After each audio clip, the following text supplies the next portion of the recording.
Eh bien, tout de suite, il va nous dire si sa prochaine suite a été adaptée d'un roman. Voici des idées dans la suite de Flavien. Exactement. Alors Mathieu, pour une fois, on va parler d'un bon film. Ah. Le seul problème de ce film, c'est qu'il est la suite d'une des plus grandes œuvres du cinéma, à savoir 2001, l'Odyssée de l'espace. Parce que oui, et j'espère l'apprendre à au moins quelques personnes, sinon ma chronique n'a aucun intérêt, 2001, l'Odyssée de l'espace a eu droit à une suite, qui s'appelle donc 2010, l'année du premier contact. Eh bien, moi, tu me l'apprends. Ouais, Ah, moi j'en aussi, suis ravi hein. Thibaut. Ouais.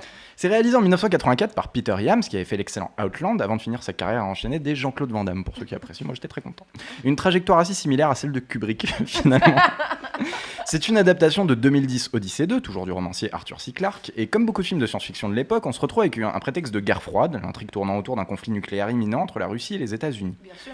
On y suit l'équipage du Leonov, envoyé vers Jupiter pour retrouver le Discovery, le vaisseau du premier film. Le héros est interprété par Roy Scheider, le chef Brody des Dents de la Mer. On y retrouve aussi Bob Balaban, l'interprète de Rencontre du troisième type. Et John Lithgow, un acteur que j'adore, mais dont le rôle le plus connu du grand public est probablement le méchant de Shrek. Parce qu'on vit dans un monde très très laid. Dans les films de De Palma, quand même. Nous, on est d'accord, mais le grand public un petit peu moins. Quoi qu'il en soit, vous aurez remarqué que ces trois comédiens ont un rapport avec Steven Spielberg. Parce que oui, 2010 ressemble plus à un dérivé Spielbergien qu'à l'œuvre cérébrale de Kubrick. On y retrouve tout de même, spoilers, Dave Bowman, qui s'est transcendé sous la forme de fœtus, et le pauvre Al 9000, qui pourrait bien y trouver une rédemption. Alors Peter Yams, flippé de succéder à un tel classique, a préféré appeler Stanley Kubrick au téléphone avant le tournage, lui demandant sa bénédiction. Stanley lui aurait répondu, je cite, « Je m'en fous, fais ce que tu veux ».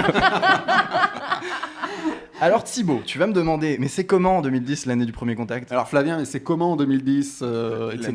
Ça me fait très plaisir que tu demandes. Eh ben c'est pas mal. Je vous conseille le film qui a absolument rien de honteux. Il y a plus de vaisseaux, plus de monolithes et moins de scènes incompréhensibles.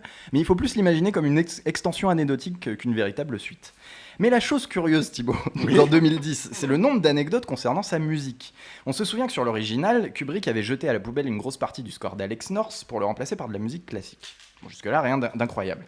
Eh bien ici, Thibaut, la musique a originellement été confiée à Tony Banks, le claviériste de Genesis. Ah ouais. D'accord. Mais sa musique était tellement pourrie qu'elle a été rejetée, remplacée par David Shire, qui avait fait la BO sur Return to Oz, dont j'ai parlé il y a 2 semaines. quelques semaines.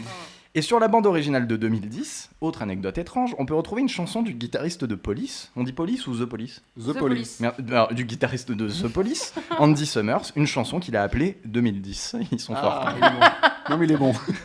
Le film a été une opération pas spécialement profitable pour la MGM, mais pas honteuse non plus, avec 40 millions de dollars au box-office pour un budget de 30. On est loin des 140 millions rapportés par le premier, mais ça reste plus que le bid cosmique qu'a connu le troisième film de la trilogie, 2012, La Vengeance de Hal, qui est un film qui n'existe pas. C'était juste pour voir si vous suiviez. Ah ouais. Ah, j'ai eu peur.